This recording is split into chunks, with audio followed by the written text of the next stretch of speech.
Salut à tous, heureux de vous retrouver sur le talk show du Phocéen.fr ce soir pour parler de l'actualité. Romain Canucci est dans la place. Salut Romain. Salut Seb, plaisir de t'entendre. Vagen Achotian est là également, le patron des Gold Eagles. Salut à tous. Et Pascal Chamassian est également présent. Il nous fait l'amitié d'être là. Salut Pascal. Salut Seb, salut à tous. Et comme on est très bon, je peux redire Vagen Achotian, Pascal Chamassian. Donc du coup, on va te rebaptiser ce soir Canuccian et moi je serai Volpian. Très bien. Voilà. Pour ceux qui étaient déjà présents, évidemment, on refait l'introduction suite à un petit souci technique. Normalement, plus de problèmes de grésillement, donc on repart. Bon, comme ça, on se fait une émission propre. Pour ceux qui regardent cette émission en replay, ils n'auront pas les petits soucis de grésillement. Donc Romain, je te pose la question, qui pour remplacer Murillo, sachant que ce dernier a été blessé. On avait fait une interview exclusive. Ça ne lui a pas porté bonheur, mais en même temps, il a prolongé, donc ça va, c'est pas nous. Ça s'équilibre. Puis on l'a fait quelques jours avant, faut le dire aussi, c'était pas juste avant. Là où je m'aperçois qu'on est quand même pas mal, c'est qu'on refait les mêmes vannes. Alors qu'elles sont pas écrites à la base. Déjà vu en fait. Ouais, c'est ça. C'est Men in Black, tu fais le stylo et on repart à zéro. Romain, donc du coup, toi tu penses que c'est quoi la solution la plus crédible? La solution la plus crédible, c'est celle qu'a donnée le coach en conf d'après-match, puisqu'il a déjà dégainé la solution Rongier. Donc on voit ça, même si après il y a d'autres solutions. Luis Felipe, il y en a beaucoup qui, dès qu'on fait des OM au café, il y a des gens qui nous réclament. Et Luis Felipe, on l'a pas vu, là on l'a vu que 20 minutes. Et puis si on regarde bien, la dernière fois que Murillo était absent, c'est Cornelius qui avait joué axe droit. C'était contre Strasbourg avec un Lilian Brassier axe gauche. Et Cornelius axe droit, ça n'avait pas donné entière satisfaction à Vagen. Toi, tu penses il est suspendu, je rappelle. Et en plus, il est suspendu.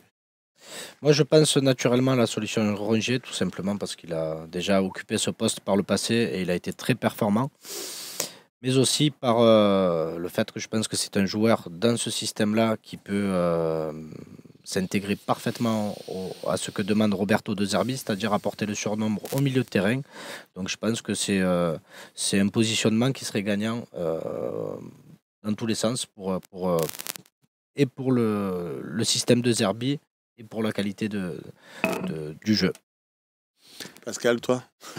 Moi, j'aurais voulu voir Luis Felipe, parce que je pense que c'est un très grand joueur, mais je pense qu'il n'est pas à son niveau de forme, donc ça va être compliqué. Je disais que dans une émission précédente qu'il avait un peu l'allure de Saliba pour moi, et que ça m'avait un peu marqué, et que j'aimerais bien le voir. Maintenant, je dis aussi que pour moi, Rongier, je suis un grand fan, je pense comme beaucoup ici et ailleurs de Rongier, je pense qu'il faut qu'il soit dans le 11 de départ, quel que soit le poste qu'il occupera. Donc si c'est derrière, dans une défense à 3, surtout contre Lens, on va en parler, ou peut-être que ça sera, il pourra être encore plus offensif, donc Rongier. En fait, moi, sur l'option Luis Felipe, il y a un truc quand même qui attire mon attention, c'est qu'il y a ce match contre Lens, ça ne vous a pas échappé, la semaine d'après, on a un match au Parc des Princes. Luis Felipe, il vient d'arriver là sur ses 20 minutes, ça fait un moment qu'il est là. C'est un joueur expérimenté, il a fait des saisons à la Lazio, on le sait, Betis, tout ça. Mais il arrive contre Lens. Lens, c'est une équipe où il ne va pas vraiment, vu la configuration actuelle, on va y venir dans l'avant-match, mais de Lens, je pense qu'il ne va pas être mis à l'épreuve, on va dire, de manière intensive sur l'aspect vraiment défensif. Lens va peut-être avoir une ou deux occasions de contre, mais on ne va pas le voir à subir pendant 90 minutes. Et derrière, ce match à Paris. Donc pour moi, quoi qu'il se passe, il ne sera pas prêt pour le match de Paris. Et si tu arrives pas prêt dans un match contre le PSG, et que, imagine, il se fait martyriser avec un geste qui va rester, entre guillemets, dans les mémoires, j'ai peur que le mec, on le perde, à peine arrivé, on le perde. Parce que quand tu fais une grosse boule sur un match comme ça, qui va être regardé, qui va être épié, si tu passes totalement au travers, je me demande, même si c'est un super pro derrière, je me demande comment on le récupère. Oui, mais à l'inverse, on peut penser effectivement que celui qui va jouer contre Lens, pour moi, va jouer contre Paris. Ça, on est d'accord. C'est ce qu'on dit. Donc, Rongier, que j'aime beaucoup, et je viens de le dire, est-ce que face aux flèches qu'on a vues encore hier soir, qui vont très très vite devant à Paris, est-ce que ça sera la bonne solution derrière? Pour moi, Rongier apportera plus d'assurance en l'état actuel et vu le niveau de forme de Luis Felipe Ramos qui n'a pas trop joué ces derniers temps et qui revient petit à petit. Là, on est en train de choisir notre défenseur central droit pour les prochaines échéances. Et je pense que l'option... mais pardon de te couper, Vague. Je te redonne évidemment la parole tout de suite. Mais on a vu que Holbjerg, c'était un très bon joueur. Quand on l'a redécalé en défense centrale contre Strasbourg, il a pris l'eau, il a été inexistant. Valentin Rongier a déjà joué dans un poste hybride sous Sampaoli, qui était un peu couloir droit, un peu milieu de terrain. C'est en rien un défenseur central. Donc moi, c'est pas comme dit Pascal, que je ne veux pas voir Valentin Rongier dans l'équipe, que j'aime au demeurant beaucoup.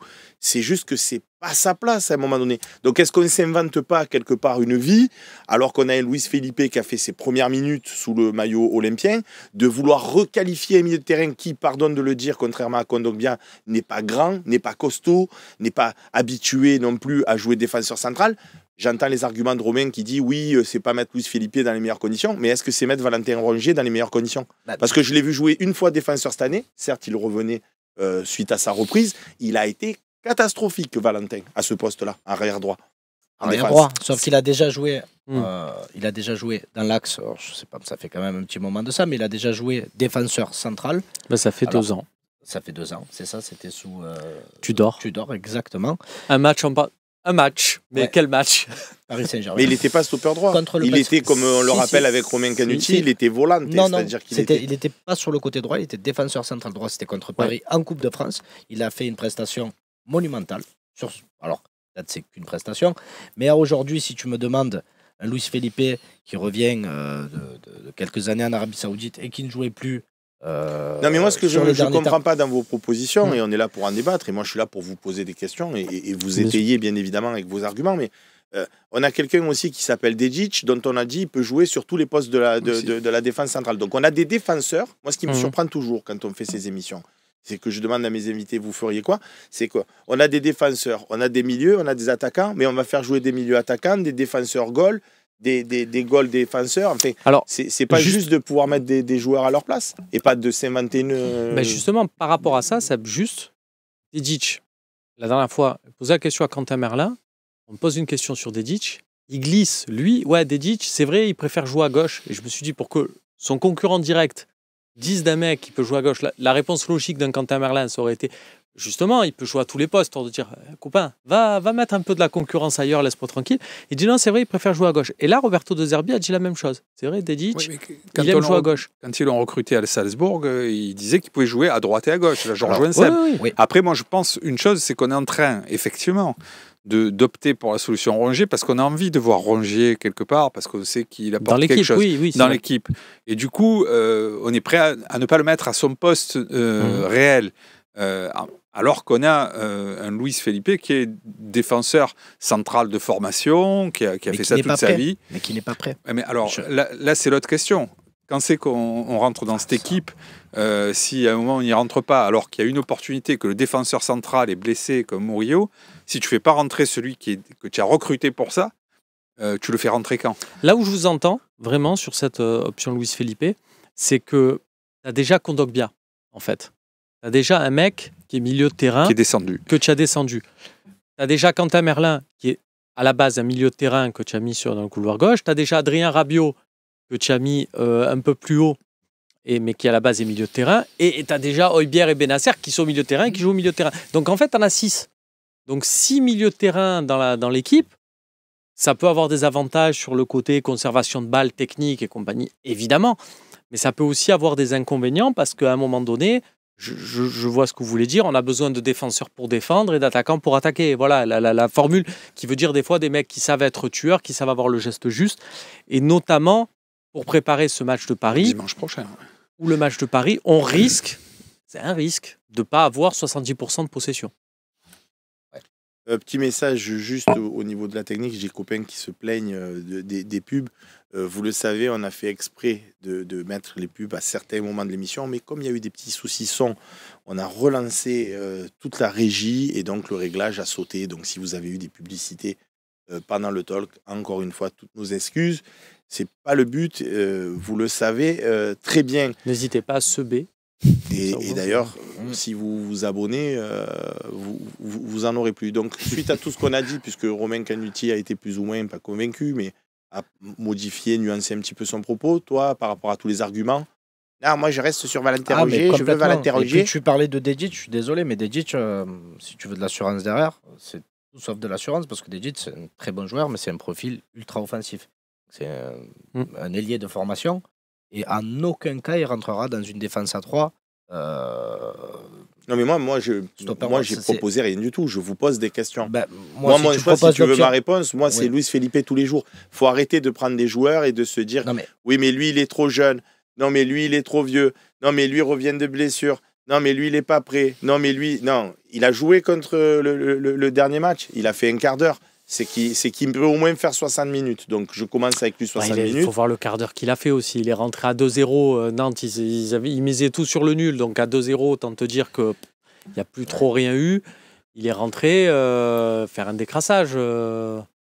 Non, enfin, si tu rentres pas contre Lens, tu rentres quand quoi.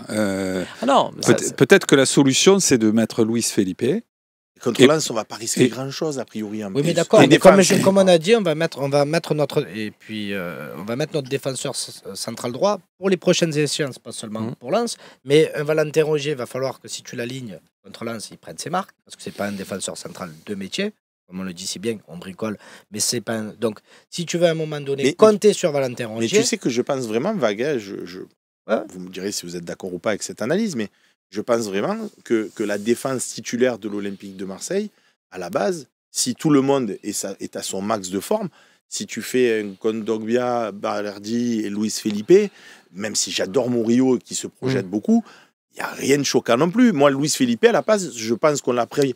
Quand on revoit son niveau de la Lazio et pas au Qatar. Il y a 3 ans. Oui, d'accord. Je te dis que Prime. On récupère Sergio Ramos dans ce cas, mais je veux dire, c'est des joueurs qui ont besoin de temps pour se remettre physiquement. Mais comme il a dit Pascal. Il a fait 20 minutes. Il a dit Pascal, si tu lui donnes pas du temps justement contre Lens, tu vas lui en donner quand? Alors pas contre Paris parce que ça sera trop compliqué, pas le match d'après parce que ça sera. Et en fait, tu lui donnes l'année prochaine pour la Ligue des Champions. Moi, je te dirais après Paris, ça s'entend. Il n'y a pas de souci. Mais là, tu dois trouver ton équilibre défensif pour les prochaines échéances, et notamment Paris. Tu ne peux pas mettre un Ramos. Alors, bien sûr qu'il a besoin de temps, bien sûr qu'à un moment donné, je pense que ce n'est pas le bon timing pour mettre un Ramos. Moi, je pense qu'on se tord le cerveau pour trouver une place à Rongier dans ce débat-là. Mais même pas. Parce que, franchement, même si on se projette sur Paris, on sait que on va y aller pour faire une belle performance, etc. Mais je pense que dans tous les calendriers, pour chanter You'll Never Walk Alone. Voilà, dans tous les calendriers, on n'a pas mis une croix sur victoire ou nul à Paris. Donc même un Luis Felipe moyen ou qui apprendrait, et pourquoi pas, il pourrait aussi nous surprendre et se révéler contre Paris. Pourquoi se dire l'inverse aussi? Et peut-être que c'est celui qui va tenir la baraque, qui va nous aider à la tenir. Ce que je disais là-dessus, c'est que si, imaginons, ils sortent de la Ligue des Champions en Angleterre. Ça peut arriver. On va rigoler, nous on va être contents, on va passer un bon mardi soir. Mais eux, ils vont avoir leurs nerfs, ils vont les passer sur nous. Si ça arrive à Rongier, on se dira Rongier, il a tellement fait de bonnes choses, ne serait-ce que cette saison. Ouais. Après, pour aller dans l'hypothèse de Wagen, et on passera à la seconde partie ensuite, Simon me dit on fait une défense à 4 avec Kondogbia et Balerdi, mais que Valentin Rongier, c'est celui qui est devant la défense et que De Zerbi lui dit tu viens t'intégrer en phase défensive dans la défense à 3 et quand on a le ballon, tu montes au milieu de terrain et il a ce rôle volant qu'il avait eu contre Paris, qu'il soit dans l'axe ou légèrement côté droit, c'est un petit peu pareil. C'est un rôle hybride. Moi, je veux juste pas le voir en tant que défenseur central. Donc, ça serait repasser sur une défense quelque part à 4. Mais De Zerbi a dit qu'il ne le ferait pas. En fait, le truc, c'est que De Zerbi, dans ses prérogatives de jeu, ce qui compte, c'est vraiment qu'on puisse toucher rapidement ces 2 milieux défensifs. Il en voit 2, il ne va pas en voir 3. Donc, l'idée, c'est qu'il touche beaucoup de ballons. Et pour ça, il faut que Højbjerg et Bennacer soient en capacité de venir très bas sur les relances de Roulis. Ce qu'on voit, en fait, de notre jeu. Donc, si tu mets Højbjerg, Bennacer, mettre Rongier dans cet espace qui est quasi inexistant entre les défenseurs et les milieux de terrain, il n'y a pas. Après, ça reste, c'est-à-dire tu disais il était... Non, parce que Murillo, il se projette, Romain. Ouais. Ben, donc Rongier pourrait prendre les mêmes options et les mêmes velléités que Murillo quelque part. C'est-à-dire Murillo, il joue défenseur central, mais il se projette. De toute façon, si après les positions sur le terrain, et tu parlais de ce rôle de Rongier contre Paris en Coupe de France, 2 ans après, vous remarquez que tous les deux, vous n'êtes pas d'accord sur le rôle qu'il a obtenu d'un match il y a 2 ans. Oui. Donc quelque part, si Rongier... mais tu le sais aussi, c'est que j'ai une mémoire de poisson rouge. Non, mais bien sûr. Non, mais il a peut-être joué côté droit. Non, mais il me semblait qu'il avait joué. Non, je ne dis pas ça par hasard. Et c'est pas. Il y a beaucoup de gens qui pensent comme toi. Il y a beaucoup de gens qui pensent comme Wagen. Voilà. Personne n'a vraiment entre guillemets la réponse là-dessus. Pour l'anecdote, moi j'étais d'accord avec toi au départ. C'est-à-dire que pour moi, je l'ai vu jouer au milieu de terrain parce qu'en fait, il était au marquage de Verratti sur ce match-là. Et un jour, j'en ai parlé avec Rongier et il me dit ouais, c'est vrai que Tudor, il m'a mis défenseur sur ce match-là. Donc dans ma tête, je me suis dit ok, donc je vais pas du tout lui dire qu'il a joué au milieu de terrain. Donc on ne sait pas. Pour conclure vraiment cette partie, parce qu'il faut avancer, ce qu'on peut se dire, et là on sera tous d'accord, c'est quand même pas trop admissible, en tout cas de mon prisme, que l'Olympique de Marseille, en ayant fait son renouveau SAMU avec plein de bons joueurs, soit dans une situation où on soit, parce que Murillo, on n'en a pas 10 de blessés, on a Murillo, on est dans une situation où il faut chercher des solutions. J'espère que l'année prochaine, s'il y a Ligue des Champions ou à minima Coupe européenne, il y aura quand même un effectif qui te permet, quand tu as un blessé, de faire des changements, on va dire, naturels, sans être là à se dire, bon alors là, on a mal de tête, etc. Mais on a ajusté ça au mercato d'hiver, sauf qu'on a pris, pour moi, on a fait une erreur d'appréciation parce qu'il nous fallait un joueur qui soit prêt de suite. On a pris un joueur qui n'était pas apte physiquement. Donc encore une fois, on peut en débattre. C'est pas normal, mais tu as pris un joueur, certes, qui a été un très bon joueur, mais qui pour moi n'est pas opérationnel à l'instant T. Et pourquoi encore, pour finir, et je termine là-dessus, je choisis l'option Rongier tout simplement parce qu'aujourd'hui, il nous faut des certitudes sur le domaine défensif. Aujourd'hui, pour moi, Rongier nous apportera plus de certitudes. Oui, mais on peut refaire le débat 600 fois. J'ai entendu tes arguments. Toi, tu parles du principe que Rongier, parce qu'il est très bon au milieu, il va être très bon derrière. Alors pourquoi tu ne le mets pas numéro 9 ? Je vais dans la parodie et dans l'exagération. Puisqu'il est très bon, Valentin Rongier, mettons le numéro 9, il va marquer des buts. Mettons-le dans les cages, il va faire des arrêts décisifs. Je te parle de système défensif. Non, je te parle dans un rôle défensif, alors que ce soit au milieu, que ce mais soit c'est un poste spécifique, défenseur central. Et lui, il n'a jamais joué, à part un match, comme on a dit tout à l'heure, où il était dans un rôle pour moi toujours hybride. Je veux dire, c'est pas un défenseur central. Et encore une fois, je pense que défensivement, Holberg, c'est quelqu'un qui tient la route. Et on l'a vu à Strasbourg, il a été complètement. Tu t'improvises pas non plus. Et peut-être que la solution, c'est que Rongier joue milieu de terrain à son poste dimanche contre Lens. Et que ou Benasser ou Holberg se reposent. Ils sont 3 pour 2 postes. Et on peut aussi tourner au milieu de terrain. Et Felipe joue derrière. Et puis c'est tout. Du coup, je prends la parole de fin, mais vraiment juste par rapport à ce que dit Seb, c'est évidemment nous qui nous prenons la tête pour les choix, mais j'ai envie de vous dire, c'est la raison même du Phocéen. S'il a créé le Phocéen, c'est parce qu'à un moment donné, la passion qu'on a tous avant un match, se dire, bon, c'est qui va jouer, c'est lui, est-ce que ça c'est lui ? Et ça, c'est un plaisir quelque part d'avoir un coach qui a du jeu et qui nous permet d'avoir plusieurs options. Donc ça, on ne va pas se plaindre. Puisque vous avez eu les publicités pendant l'émission, encore toutes nos excuses pour le désagrément. On passe tout de suite à la deuxième partie de cette émission.